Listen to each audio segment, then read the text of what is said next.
Assalamualaikum to all my beautiful students. So welcome back to your own platform of Journey to MBBS. अपने previous lecture में हम types of human teeth कर चुके हैं, ठीक है।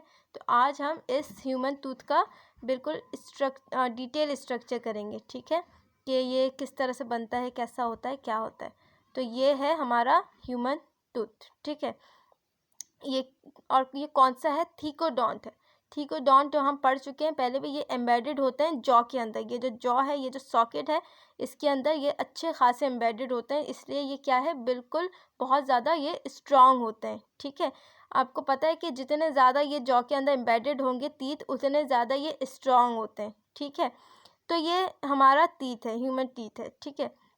अब इसके ऊपर ये जो ग्रीन कलर की आपको नज़र आ रही है, ये क्या है? ये प्रोटेक्टिव कवरिंग भी आप इसको कह सकते हैं। ये एक लेयर है जिसको हम इनेमल कहते हैं। ये लेयर है जिसको हम इनेमल कहते हैं। अक्सर लोगों को आपने देखा होगा जिनके दांत वाइट होते हैं बहुत ज़्यादा, या जिनके दांत येलोइश होते हैं। अब जिनके दांत येलोइश होते हैं, एक तो येलो वो वाले होते हैं कि वो जितना ज़्यादा चाहे टूथपेस्ट घिस लें, जितना ज़्यादा कुछ भी रगड़ लें, वो येलो के येलो ही रहते हैं, बिकॉज ऑफ दिस इनेमल, ठीक है। और जिनके बिल्कुल वाइट होते हैं बिकॉज ऑफ दिस इनेमल, ठीक है। तो ये क्या होती है? ये जो ऊपर वाली लेयर है, ये है इनेमल की, ठीक। अक्सर आपने देखा होगा कि लोगों को ठंडा या गर्म जब उनके दांतों में लगता है तो उनको झंझनाहट महसूस होती है ना, सेंसिटिविटी होती है उनको। तो वो भी इसी इनेमल की ही वजह से होती है। ये इनेमल जो है, ये जो लेयर है, वो डैमेज हो जाती है। उसकी वजह से हम जो कुछ भी खाते पीते हैं, वो ठंडा या गर्म जो कुछ भी, ये हमारी नर्व्स में लग रहा होता है जाके, ठीक है। हमारी ये जो सेकंड लेयर है, अंदर वाली जो सॉफ्ट लेयर है, जिसको हम डेंटिन कहते हैं, इसमें जाके लग रहा होता है। जब भी हमको ये सब सेंसिटिविटी महसूस होती है, झंझनाहट से महसूस होती है, ठीक है। ये हमारी लेयर डैमेज हो जाती है इसकी वजह से। अब ये जो इनेमल है, ये क्या है? क्राउन और नेक रीजन में ये प्रेजेंट है। और ये क्या है? लेयर है इसके ऊपर की।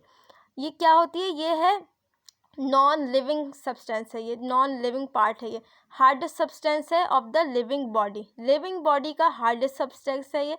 और क्या ये 99% सॉल्ट से बना हुआ है, नॉन लिविंग है। और इसको कौन बनाता है? इसको कौन सिक्रीट करता है? अमीलोब्लास्ट।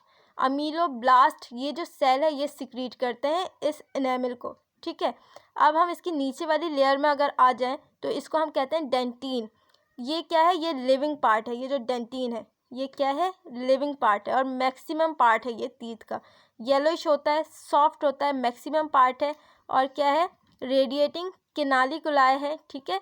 और ये पार्ट सिक्रीट करता है ये ओडोंटोब्लास्ट। ये जो ओडोंटोब्लास्ट है, ये वाले जो सेल्स होते हैं, ये इस डेंटिन को बनाते हैं। इस डेंटिन को ये सिक्रीट करते हैं। ये जो आपको सेल्स नज़र आ रहे हैं ना, ये जिसको मैंने पेन से बनाया, ये है ओडोंटोब्लास्ट। ये वाले जो सेल्स है ओडोंटोब्लास्ट है, और ये बनाते हैं इस डेंटिन को, ये बनाते हैं डेंटिन को, ठीक है।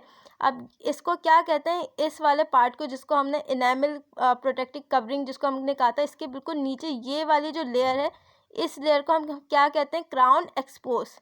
इस लेयर को हम क्या कहते हैं? क्राउन एक्सपोज्ड हम कहते हैं। ये क्या है? ये गम है हमारी। ये क्या है? ये हमारी रूट है, सॉकेट है, जिसके अंदर ये टीथ एम्बेडेड होता है। और ये क्या है? ये अंडर गम है, जिसको हम नेक कहते हैं, गम के नीचे वाला जो पार्ट है, ठीक है। अब ये जो दांत है हमारा, ये दांत हमारे इस रूट के साथ जिस चीज़ से जुड़ा हुआ है, उसको हम क्या कहते हैं? सीमेंटम कहते हैं। यानी सीमेंट की तरह एक फार्मूला होता है। आपको पता है कि सीमेंट बहुत मजबूती से किसी चीज़ को जोड़ के रखता है, ठीक है। तो ये बिल्कुल दांत के साथ बिल्कुल बारीकी से मौजूद होते हैं, और ये दांत को इस सॉकेट के साथ बिल्कुल जोड़ के रखते हैं, ठीक है। ये वाला जो अंदर वाला जो रीजन है, इसको हम क्या कहते हैं? पल्प कैविटी इसको हम कहते हैं। इसके अंदर क्या क्या प्रेजेंट है? ब्लड वेसल्स प्रेजेंट होते हैं, नर्व्स प्रेजेंट होते हैं, ठीक है। और क्या प्रेजेंट होते हैं? ये सीटी कनेक्टिव टिश्यूज़ प्रेजेंट होते हैं इसके अंदर, ठीक है। और ये क्या है? ये कुछ रेड रेड से ये है नर्व्स, ये सेल, वो वेसल्स वगैरह, ठीक है। तो यहाँ पे ये नर्व और वेसल्स वगैरह होते हैं। अब जब आपका दांत डैमेज हो जाता है, जब बैक्टीरिया की वजह से अक्सर आपने देखा होगा दांत ख़राब हो जाते हैं, डैमेज हो जाते हैं, तो वो किस तरह होता है? बैक्टीरिया एसिड प्रोड्यूस करते हैं। वो एसिड इस इनेमल को डैमेज करता है। उसके बाद ये डैमेज करता करता इस डेंटिन तक पहुँच जाता है। ये जो मैंने डॉटेड से एरिया बनाया है, इस डेंटिन तक ये पहुँच जाता है। फिर उसके बाद इसको डैमेज करता करता ये बिल्कुल अंदर तक पहुंच जाते हैं, इस नर्व तक, इन उस तक, ब्लड वेसल्स तक, ठीक है। फिर जाके ऐसा होता है कि वो लोग जब भी कुछ खाते हैं पीते हैं, उनका खाना जो है यहाँ पे चला जाता है और फिर उनको बहुत ज़्यादा पेन महसूस होती है, क्योंकि ये जो नर्व है, ये जो यहाँ पे ब्लड वेसल्स है, यहाँ तक वो खाना पहुँच रहा होता है। तो ये क्या करते हैं, ये फिर उस सेल्स को रिसीव करके, पेन रिसेप्टर्स होते हैं, उसको रिसीव करके ब्रेन तक ले जाते हैं और फिर हमें पेन महसूस होती है, ठीक है। तो इसकी वजह से होता है, ये जो बैक्टीरिया है ये डैमेज करता हुआ, एनामल को डैमेज करता हुआ बिल्कुल इन ब्लड वेसल्स तक पहुंच जाता है, ठीक है। तो ये यहाँ तक क्लियर है ये बात। अच्छा, अब ये जो आपको येलो पार्ट दिख रहा है, जिसको हमने क्या कहा है, जिसको हम सॉकेट कहते हैं, रूट कहते हैं, ठीक है। तो ये जो येलो पार्ट है, इसके अंदर मैंने ये कुछ लाइनिंग से आपको दिखाने के लिए रिप्रेजेंट किया है। तो इसको हम क्या कहते हैं, ये देखें, पेरियोडोंटल लिगामेंट्स इसको हम कहते हैं, ठीक है। इसको हम क्या कहते हैं, पेरियोडोंटल लिगामेंट्स हम इसको कहते हैं।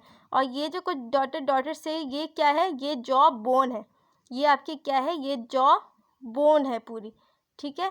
तो ये है हमारा स्ट्रक्चर ह्यूमन टीथ का, जिसको हम थीकोडोंट कहते हैं, जो कि बहुत ज़्यादा स्ट्रांग होता है, एम्बेडेड होता है बहुत ज़्यादा ये सॉकेट के अंदर, ठीक है।